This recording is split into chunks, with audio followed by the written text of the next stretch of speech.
వీళ్ళు చేసిన దుర్మార్గమైన కార్యక్రమం. బుడమేరు మొత్తం కబ్జాలు చేశారు, అక్రమ కట్టడాలు కట్టారు, రిజిస్ట్రేషన్ చేసుకున్నారు. తద్వారా నీళ్లు పోలేని పరిస్థితి వచ్చింది. ఎక్కడికక్కడ ఇలాంటి వెంట్లుంటే పూర్తిగా పూడిపోయే పరిస్థితికి వచ్చాయి. అందులో నీళ్లు పోయే పరిస్థితి లేదు. ఎక్కడ చూసినా చెత్త చెదారం 5 ఏళ్లు పెరకపోయి నీళ్లు పోలేని పరిస్థితి వచ్చింది. అన్నీ కలిపి దగ్గర 6 లక్షల మంది జీవితాలు అతలాకుతలం అయిపోయినాయి. ఇంకొక పక్కన మేము సర్వ విధాల ప్రయత్నం చేశాం. ప్రతి ఒక్క ఇంటికి ఆహార పొట్లాలు పంపించాలని. ఒక రోజున 10 లక్షల మందికి ఆహార పొట్లాలు పంపించి ఎన్నైనా పర్వాలేదు చేర్చమన్నాం. బోట్లు తెప్పించాం, ఎన్డీఆర్ఎఫ్ను పెట్టాం, హెలికాప్టర్లు తెప్పించాం.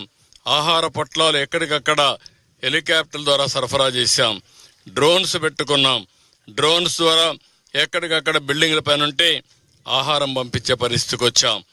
ఎన్ని ప్రయత్నాలు చేసినా చివరి నుండే వ్యక్తులకి మేము సరిగా అందించలేకపోయాం.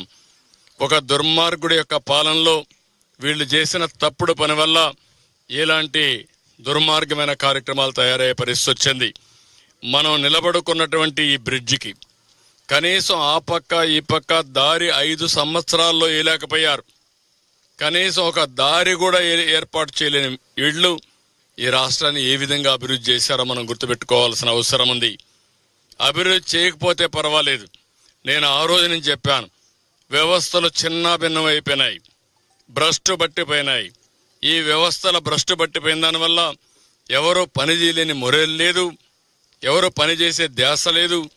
అక్కడి నుంచి నాకు 2-3 రోజులైతే శత విధాల అడ్మినిస్ట్రేషన్ని ఫోర్స్ చేసినా మేము లాస్ట్ మైల్లో అనుకున్న లక్ష్యాలు నెరవేర్చలేకపోయాం. కానీ ఈరోజు అడ్మినిస్ట్రేషన్ కూడా మీరు చూస్తే రాత్రింబగుళ్ళు పనిచేశారు, బురదలో తిరిగారు, కష్టపడ్డారు. ఈరోజు ఎక్కడైతే ఇక్కడ రామానాయుడు గారు కానీ, వెంకటేశ్వరరావు కానీ, సాయి ప్రసాద్ వీళ్ళు ఎట్టయితే పనిచేశారో వాళ్ళ వింగ్ అంతా ఇక్కడ ప్రజలందరూ సహకరించారు. ఎక్కడికక్కడ స్వచ్ఛందంగా ఇక్కడ ఒక లోకల్ కాంట్రాక్టర్ ఉంటే అతను కూడా ముందుకొచ్చి